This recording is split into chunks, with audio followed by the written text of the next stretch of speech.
Ano sir? Gabukal na. Oh, kumulo na po. So nakita ni sir. So bago pa lang sir no, pero kumulo na no. Magandang gabi po. So ngayon po ay nagtitisfire tayo no.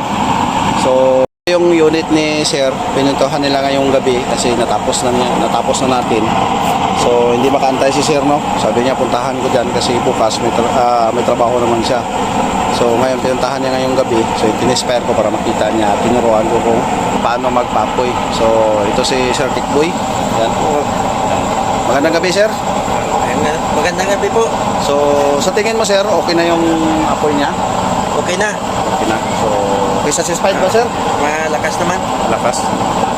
So ito po si Sir ay Ilonggo din ito. Pero pwede din kami mag-usapanay ng Tagalog. So ito na po yung apoy ni Sir na pinakita natin no? So medyo palakasan natin kaunti para makita ni Sir na okay yung apoy.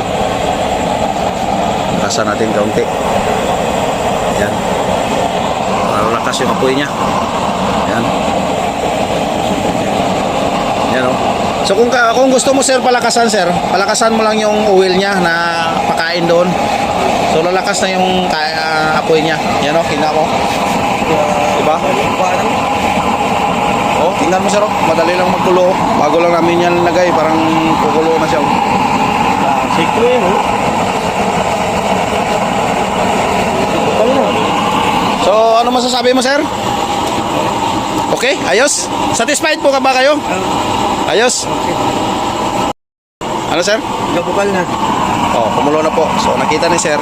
So bago pa lang sir no, pero kumulo na no. Ayos. Okay, kamay na ka dito pero dati. Yan no. Oh, grabe kayos no. Yari, duhaning. Yun ang panayan sir. Oh, yan pang malakihan. Pero ang design nito sir, labas pasok design. Yan. Butong-butong. Oo, yung butong-butong sir. So pinin ko yan kasi kanina. So pinayan. Okay. Ganda. So kaya to sir. Patayin na natin. Dalhin mo na to. So bayaran mo na. Okay na. Bayad na. Bayad na. Ah!